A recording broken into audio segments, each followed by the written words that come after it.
남양주광역교회 수요일에 오신 우리 모든 성도님들을 주님의 이름으로 환영하고 축복합니다. 오늘은 금쪽 같은 요나와 하나님이라는 제목을 가지고 하나님의 말씀을 함께 나누기를 원합니다.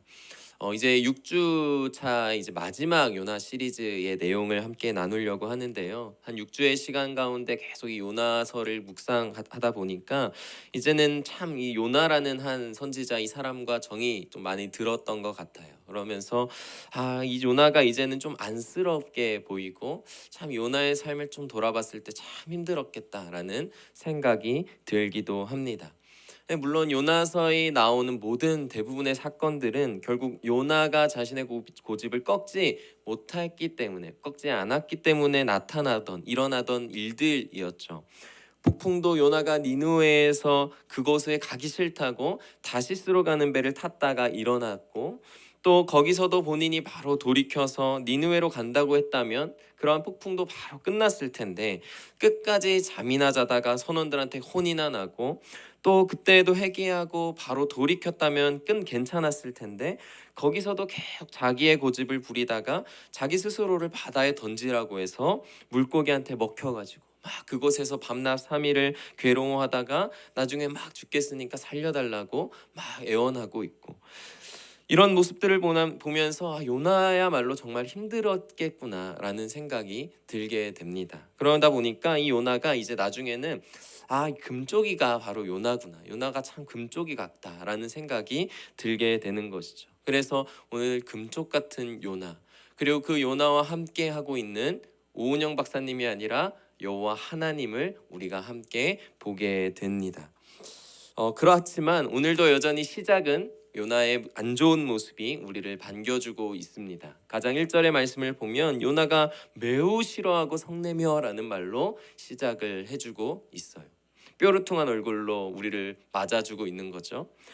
요나라고 하는 이름의 뜻은요, 비둘기라는 한 뜻을 가지고 있어요. 네, 요즘은 이 비둘기라고 하는 이 동물이 굉장히 비위생적이고 또 그러다 보니까 유해동물로 지정되기까지 했지만, 사실 이 비둘기는 희망과 어떤 평화와 사랑을 상징하는 그러한 것을 나타내는 상징물이었잖아요.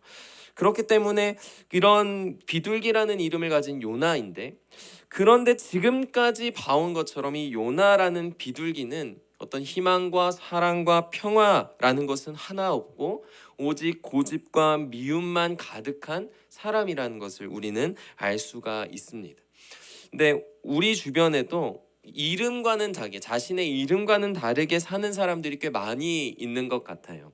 제가 이제 학창 시절 고등학생 때 한 친구의 이름이 뭐였냐면 김평화라는 이름을 가진 친구가 한 명 있었어요. 그런데 이 친구는 어떤 친구였냐면 술 담배는 말할 것도 없고요. 고등학교 1학년 때부터 그런 건 말할 것도 없고 매일 싸우고 매일 막 친구들 괴롭히고 막 친구들 막 삥 뜯는다고 하죠. 막 그러고 학교도 잘 안 나오고 그런 친구. 그러니까 일진이었죠. 근데 이 친구가 이름이 평화인데 이 친구가 교실에 나타나기만 하면 평화가 막 생기는 게 아니라 있던 평화도 다 사라져 버리는. 그러니까 자기의 이름이 김평화인데 막 그러한 이름과는 완전히 상반된 모습을 살아가는 사람들이 우리에게도 있을 수도 있고 우리 주변에도 너무나 많이 있는 것이죠. 근데 오늘 요나도 마찬가지라는 거예요. 평화와 희망과 사랑의 상징인 이 비둘기 요나가 가는 곳에 희망과 평화와 사랑이 다 사라져가죠. 막 폭풍 몰고 다니고 막 니느웨 선포할 때도 막 이상한 표정, 이상한 말투로, 물론 그렇게 했을 줄 알 수는 없지만 요나의 상황을 생각해 본다면 정말 막 이상한 말과 얼굴로 니느웨 막 무너질 거야 막 이렇게 선포하고 다니고, 그러니까 굉장히 편협하고 독선적이고 막 자기중심적인 금쪽이 요나를 우리가 보게 되는 것이죠. 오히려 이 요나서를 보면요, 굉장히 바람직한 모습, 선한 모습을 보여주는 건 오히려 요나, 하나님의 선지자인 요나가 아니라 이방인들이라는 것을 우리가 볼 수가 있어요. 처음에 막 다시스행의 배에 같이 있었던 이방인 사공들이 있었잖아요. 1장의 말씀을 우리가 잠시 보면, 제가 우리가 나눴지 않았기 때문에 좀 돌이켜보면 요나가 막 선원들에게 나를 바다에 던져라, 네 일의 모든 원흉이 나에게 있는 걸 내가 안다 이러면서 막 말을 하는데요. 그런데도 불구하고 이 사공들이 요나를 바로 바다에 던지지 않습니다. 난리통에 막 잠이나 자고 있고 막 일어나서도 막 남일인 것처럼 하고 있고 자기 말대로 자기가 이 모든 폭풍의 원흉인데 막 진상짓을 하는 거죠. 그런데 저 같으면 저 같아도 그러면 이 요나 네가 던지라 했으니까 나 던지겠다고 던졌을 것 같아요. 그런데 이 사공들은 어떻게 하냐면요. 1장 12절에서 13절의 말씀을 좀 잠깐 보면요. 나를 들어 바다에 던지라. 그러나 그 사람들이 힘써 노를 저어 배를 육지로 돌리고자 하다가 바다가 그들을 향하여 점점 더 흉용함으로 능히 못한지라 라고 고백하고 있습니다. 그러니까 사공들은 이 요나, 진상 요나 살리겠다고 오히려 죽어라 노를 젓고 있는 거예요. 요나는 뭐 하고 있었을까요? 같이 노 저었을까요? 노 저었다고 해도 얼마나 열심히 노 저었을까요? 문제는 이렇게 요나 살리려고 사공들이 죽어라 노를 저어도 해결되지 않는 문제였다라는 것입니다. 결국 어쩔 수 없이 요나를 바다에 던지게 되는 선택을 할 수밖에 없었던 것이죠. 그리고서 또 이 서원들이 거기서 그치는 게 아니라 그런 자신들의 행위에 여호와를 두려워하여서 이런 이야기를 해줍니다. 그 사람들이 여호와를 크게 두려워하여 여호와께 제물을 드리고 서원을 하였더라. 하나님 앞에 나아가는 모습을 오히려 이방인들이 더욱 보여주고 있는 것이죠. 또 니느웨의 백성들은 어땠죠? 요나의 말도 안 되는 선포, 요나의 말도 안 되는 모습에도 불구하고 그런 선포를 듣고서 금식하고 오히려 막 동물들에게까지 막 옷을 입혀가지고 하나님 앞에서 악을 회개하고 돌이키려는 모습을 오히려 니느웨 백성들이 보여주고 있는 것이죠. 그러니까 요나만 빼고 모든 것이 하나님에게 바르게 응답하고 있는 모습이 요나서에 계속해서 나타나고 있는 것입니다. 금쪽이 요나만 다 빼고 그런 요나는 오늘 하나님에게 이렇게 기도하고 있습니다. 2절과 3절의 말씀인데요.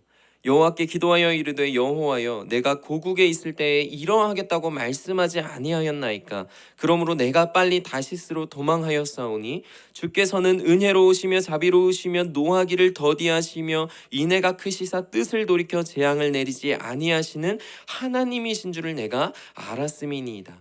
여호와여 원하건대 이제 내 생명을 거두어 가소서. 사는 것보다 죽는 것이 내게 나음이니이다 하니. 참 대단한 것 같아요. 요나 하나님에게 따지고 있는 거예요. 지금 요나는 그냥 이 니느웨가 회개하고 하나님도 자기의 뜻을 바꾸시고 있는 그 모습과 광경에 화가 확 나고 있는 거죠. 하나님, 제가 그러실 줄 알았습니다. 제가 이미 알고 있었습니다. 그러니까 제가 안 간다고 했지 않습니까? 왜 저를 불러서 기어코 이런 일을 제 눈으로 보게 하십니까? 그냥 저를 죽이십시오. 완전 저의 배 갈라라, 배째라, 이런 모습을 보여주고 있는 것입니다. 그래서 어떤 한 신학자는요, 지금 요나 이 모습을 보고 이런 얘기를 했어요. 지금 요나가 하나님에게 저 죽이십시오, 차라리 절 죽이십시오 라고 말을 하면서 사실은 정말 자기를 죽이라는 게 아니라 그렇게 자기의 목숨으로 하나님을 위협하고 협박하고 있는 거예요. 그렇게 하나님이 자기를 위해서 자신의 뜻을 바꾸시기를 바라고 있다라고 말을 합니다. 그러니까 하나님을 상대로 지금 이 요나가 요즘 막 말하는 가스라이팅을 이 요나가 하나님에게 하고 있는 거예요. 그러니까 자기의 마음은 바꾸려고 하지 않으면서, 자기는 하나님의 말씀을 들으려고 하나님과 대화하려고 하지는 않으면서 하나님이 자기를 위해서 하나님이 자기의 뜻을, 하나님의 뜻을 바꾸고 하나님의 마음을 바꾸게 하려고 하고 있다라는 사실입니다. 그런 요나에게 오늘 하나님은 그래서 말씀하기 시작하세요. 네가 성내는 것이 옳으냐. 하지만 이 4절 말씀 바로 다음에 보면 5절에 이러한 하나님의 말씀에 대한 요나의 대답과 요나의 반응은 나타나지 않습니다. 하나님께서 말씀하시지만 요나는 지금 듣지 않고 있는 거예요. 그래서 우리도 주변에 보면 특히 어린 자녀들을 우리가 보면 이 아이들이 자기의 마음에 안 드는 일이 일어났을 때 부모님의 말씀을 막 안 듣는 모습을 자주 보여주죠. 그래서 너무 화가 나면 막 아니 막 싫어 막 이렇게 해야지, 아니야 막 이렇게 해서 막 대화가 전혀 안 되고 자기 막 고집만 부리면서 전혀 부모의 말을 듣지 않는. 근데 이건 자녀들에게만 나타나는 모습이 아니라 우리 막 성인들에게도 충분히 나타나는 모습이지 않나요? 그래서 우리도 막 너무 막 화가 나면 그 사람 말, 어떤 다른 사람들의 말을 잘 안 들으려 하잖아요. 잘 안 들리고. 그렇게 막 지금 요나도 하나님에게 그러한 존재와 그런 모습으로 지금 나타나고 있다라는 거예요. 그래서 5절을 보면요, 요나가 그냥 아무 말도 없이 성을 그냥 탁 하고 나가버리는 말씀을 보여주고 있어요. 그냥 자기가 화났다고, 하나님 말씀 안 들린다고 그냥 자기 방문 쾅 닫고 나가버리는 거죠. 5절에 보면요, 요나가 성읍에서 나가서 그 성읍 동쪽에 앉아 거기서 자기를 위하여 초막을 짓고 그 성읍에 무슨 일이 일어났는가를 보려고 그 그늘 아래 앉았더라라고 보여주고 있습니다. 성읍에 나가버려요. 또 자기를 위하여 초막을 짓습니다. 모든 것이 자기 중심이에요. 요나는 지금 어떤 마음으로 니느웨를 바라보고 있을까요? 자기 중심이기 때문에, 여전히 자기의 마음을 꺾지 않고 있기 때문에 좋은 마음은 아니겠죠. 아직 모른다, 아직 몰라. 니느웨 사람들이 그 가운데 다시 범죄해서 하나님이 다시 심판하려 하실 수 있다. 하나님이 나의 마음을 좀 알아주셔서 이 니느웨에 대한 심판의 뜻을 지금 돌이키실지 아직 모른다라는 마음으로 이 심판에 대한 꺾이지 않는 마음을 요나가 지금 가지고 있는 것입니다. 그러니까 요나의 마음은 여전히 하나님이 마음을 바꾸셔야 하고, 그래서 니느웨의 멸망이 다시 찾아와야 한다는 것을 바라고 있다라는 거예요. 그런데 이러한 상황 가운데 하나님의 모습을 보면요, 정말 하나님은 참 사랑의 하나님이시라는 것을 우리가 볼 수가 있게 됩니다. 여러분, 요나의 말, 요나의 어떤 자기의 어떤 가치관, 상황대로라면 지금 정말 혼나야 하고 지금 정말 심판받아야 하는 건 누굴까요? 요나 자신이에요. 요나만 하나님 말씀 안 듣고, 요나만 하나님에게 고집 부리고, 요나만 하나님 앞에서 죄의 모습대로 살아가고 있기 때문이죠. 그런데 하나님은 그런 요나에게 죄를 돌리시거나 그를 꾸짖으시거나 심판하지 않으시는 거예요. 오히려 하나님이 6절의 말씀에 보면 여호와께서 박넝쿨을 예비하사 요나를 가리게 하셨으니 이는 그의 머리를 위하여 그늘이 지게 하며 그의 괴로움을 면하게 하려 하심이었더라. 요나가 박넝쿨로 말미암아 크게 기뻐하였더니. 하나님은 금쪽이 요나에게 박넝쿨로 그늘을 만들어 주시고 요나의 괴로움을 면하게 해주십니다. 그러니까 지금 이 상황을 보면 어떤 거예요? 요나가 니느웨 성에서 인기가 싫어서 니느웨 성 밖으로 나왔는데 그곳은 굉장히 괴로운 곳이었어요. 그늘이 없고 굉장히 아픈 뙤약볕이 쬐고 있는 그러한 곳에 있는 그 요나. 그러니까 자기가 괴로움으로 처한 거죠. 그런데 그런 요나에게 박넝쿨로 하나님 괴로움을 면하게 해주시니까 이 말도 없이 성 밖으로 나간, 이 화가 나가지고 막 말도 안 듣고 있는 요나가 하나님이 자기 마음에 드는 거 하나 딱 주시니까 막 기뻐하는 거예요. 엄청 막 기뻐하고 있는 거예요. 그런데 얼마 지나지 않아서요, 하나님이 다시 박넝쿨을 가져가십니다. 해가 뜰 때에 하나님이 뜨거운 동풍을 예비하셨고 해는 요나의 머리에 쪼임에 요나가 혼미하여 스스로 죽기를 구하여 이르되 사는 것보다 죽는 것이 내게 나으니이다 하니라. 심지어 하나님께서는 뜨거운 동풍까지 요나에게 보내고 계십니다. 뙤약볕에 뜨거운 동풍까지. 그러니까 다시 요나에게 괴로움이 찾아오시는 거죠. 하나님이 왜 이런 일을 하셨을까요? 요나에게 이제 너 안 되겠다, 혼 좀 나봐라, 이렇게 하시는 걸까요? 지금 요나는요, 사실 성 안에서 자기가 성 안에 밖으로 나오지 않고 성 안에 가서 편하게 그곳에서 쉬면 돼요. 막 그 구원 회개하는 그 모든 상황 가운데 오히려 그 안에서 기뻐할 수 있는 거고, 그 안에서 오히려 평안하고 행복할 수 있는 것이 요나의 사실 자기가 처할 수 있는 제일 좋은 환경이 있었어요. 그런데 그것이 싫어서 니느웨 사람들이 싫어서 자기가 직접 자기 발로 기어 나온 거죠. 이것을 정확하게 얘기하자면 하나님의 놀라운 사랑과 은혜는 지금 저 니느웨 성 안에 가득한데, 하나님의 마음은 지금 저 눈앞에 있는 저 니느웨 성과 그 백성들 가운데 가득한데, 그곳이 자기 마음에 안 든다고, 그 하나님의 마음이 자기 마음에 안 든다고 기어 나와서 하나님의 마음에서 벗어나서 자기 스스로 고통에 처하고 있는 거예요. 그러니까 지금 요나가 있어야 하는 곳도 니느웨 성 밖이 아니라 니느웨 성 안이어야 한다라는 것입니다. 그러니까 지금 내 요나가 어디에 있어요? 니느웨 동쪽. 그리고 그런 하나님이 요나에게 어떤 바람을 보내시죠? 동풍, 동쪽에서 부는 바람을 보내세요. 그 얘기는 뭐예요?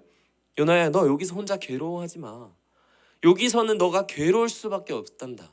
그러니까 너가 동쪽으로 부는 바람을 피해서 구원이 있는, 회복이 있는, 회개가 넘쳐나는 저 니느웨 성으로 돌아가라. 거기에 나의 구원이 있고 거기에 나의 마음과 그 가운데 평안과 모든 기쁨과 소망이 거기에 있단다라고, 그곳에서 너도 함께 평안하고 함께 기뻐하라고, 구원의 감격을 누리라고 하나님은 요나에게 말씀하고 계신 거예요.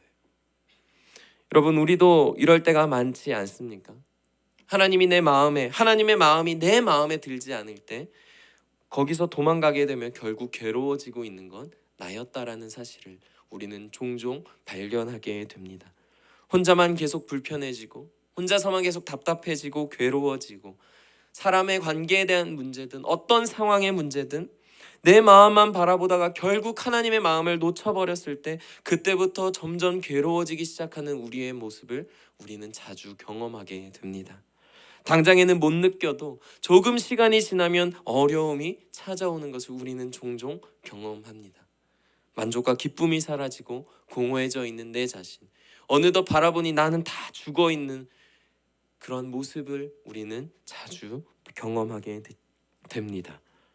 그럴 때 하나님께서는 우리에게 다시 돌아오라고, 그 고통 가운데 있지 말고 나의 마음이 있는, 나의 기쁨과 나의 구원의 모든 소망이 있는 그곳으로 나에게 돌아오라고 부르시는 뜨거운 동풍을 때로는 하나님이 그래서 우리에게 보내실 수도 있습니다.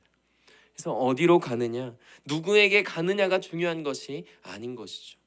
요나도 그냥 니느웨 안에 있다고 해서 달라지는 것은 아마 없었을 겁니다. 중요한 건 뭐예요? 이런 얘기 있잖아요. 무엇이 중헌디? 지금 요나에게 중헌 건 뭐예요? 중요한 것은 요나의 마음이, 나의 마음이 하나님의 마음을 알고 하나님의 마음으로 가야 한다라는 것입니다. 내 마음이 하나님을 사랑하고 그래서 하나님이 가는 곳이라면 나도 따르겠습니다. 그리고 그곳이 바로 하나님의 나라가 되는 것인 줄 제가 믿습니다. 내 마음에 안 들지라도, 마음에 안 들면 하나님과 씨름하면 됩니다. 하나님과 원망해도 차라리 원망하면서 하나님과 함께하고 그래서 하나님과 나의 문제를 해결해 가면 됩니다. 근데 우리는 하나님의 말씀과 마음에 그냥 귀와 마음을 탁 닫아버리고 멀어져서 문제가 차라리 나타나는 것이죠. 신명기 말씀에 이런 얘기를 합니다.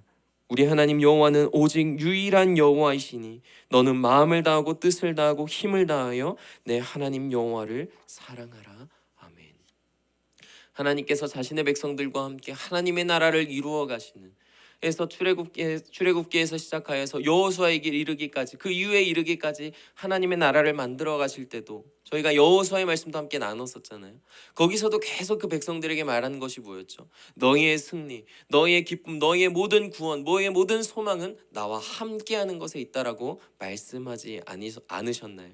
그것을 오늘 요나서의 말씀 가운데서도 똑같이 하나님께서는 우리에게 이야기해주고 계신 것입니다. 오늘 9절에서 11절의 말씀을 조금 긴데요, 함께 한번 읽어보면 좋겠습니다. 9절 말씀입니다. 시작. 하나님이 요나에게 이르시되 어찌 오르냐 하시니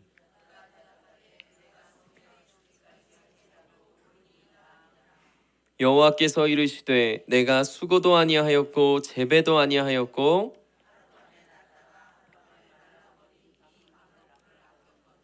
하물며 이 큰 성읍 니느웨에는 좌우를 분변하지 못하는 자가 12만여 명이요 가축도 많이 있나니 내가 어찌 아끼지 아니하겠느냐 하시니라. 아멘. 이 하나님의 말씀으로 요나서의 모든 이야기가 마무리가 됩니다. 하나님은 다시 한번 자기의 마음을 요나에게 말씀하고 있어요. 요나도 하나님의 마음을 계속 바꾸려고 했지만 하나님도 포기하지 않고 요나의 마음을 바꿔주시려고 계속해서 말씀하시는 거예요. 계속해서 대화를 시도하시는 거죠. 지금까지 하나님은 요나를 한 번도 크게 혼내신 적이 없으세요. 오히려 요나를 타이르세요. 왜냐하면 하나님께서도 요나의 마음에 아무 근거가 없는 것이라고 생각하시지는 않기 때문이에요. 요나의 상황을 알아요. 하나님도 요나의 마음을 이해하고 계시기 때문이에요. 북이스라엘을 포함해서 주변의 약속들을 약탈했고 무자비하게 짓밟았던 나라 아수르, 그리고 그런 나라의 수도였던 니느웨. 그래서 요나도 충분히 아수르, 니느웨 백성들을 미워할 수 있었습니다. 그래서 하나님도 요나를 일방적으로 혼내시거나 나무라지 않으세요. 그래서 바다에서 죽을 뻔한 걸 물고기를 통해서 건져주시고, 니누에서도 고작 하루 3일이나 돌아다녀야 다 다다를 수 있는 큰 성읍에서 고작 하루만, 그것도 그지 같은 마음과 모습으로 선포했음에도 하나님은 그걸 가지고 요나를 이용하셔서 놀라운 역사를 일으키시고, 심지어 짜증난다고 성에서 나가버리는 그 요나를 박넝쿨로 가려주시고. 저는 그래서 처음에는 이 10절과 11절의 말씀이 요나를 꾸짖는 것처럼 저도 들렸어요. 하나님께서 요나를 꾸짖는 것처럼. 그런데 그런 것이 아니더라고요. 하나님은 계속해서 요나에게 말씀하고 계신 것이구나 깨닫게 됩니다. 요나야, 너 저 안에 있는 사람들이 불쌍하지 않니? 선악도 분별하지 못하고 죄를 지으며 멸망으로 달려가는 저 니느웨 백성들이 너는 요나야 불쌍하지 않니? 너는 나의 사랑을 경험한 자잖니? 너는 나의 사랑을 입은 자잖니? 나의 마음을 너가 알기에 너가 나의 마음을 좀 알아주지 않겠니? 네가 직접 재배하지도 않은 저 박넝쿨을 그렇게 아꼈던 것처럼 내가 저 니느웨 백성들을 아끼는 나의 마음을 너도 좀 알아주면 안 되겠니? 그 마음 가운데 회복과 소망과 모든 은혜가 있다라는 것, 너가 그곳으로 돌아오면 안 되겠니? 하나님은 말씀하고 계신 것입니다. 누가복음 15장 7절의 말씀에서 이렇게 말씀하십니다. 내가 너에게 이르노니 이와 같이 죄인 한 사람이 회개하면 하늘에서는 회개할 것 없는 의인 99으로 말미암아 기뻐하는 것보다 더하리라. 하나님의 가장 중요한 마음, 하나님의 가장 중요한 목적은 죄인 한 영혼이 구원받는 것인 줄 믿습니다. 그리고 그러한 구원받은 그 선물을 이미 받고 있는 우리에게 그러한 마음을 같이 품으며 나아가기를 우리에게 원하시는 줄 믿습니다. 사랑하는 성도 여러분, 요나 이야기는 이 하나님의 말씀으로 열린 채 끝을 맺고 있습니다. 요나는 이 하나님의 말씀에 어떻게 반응했을까요?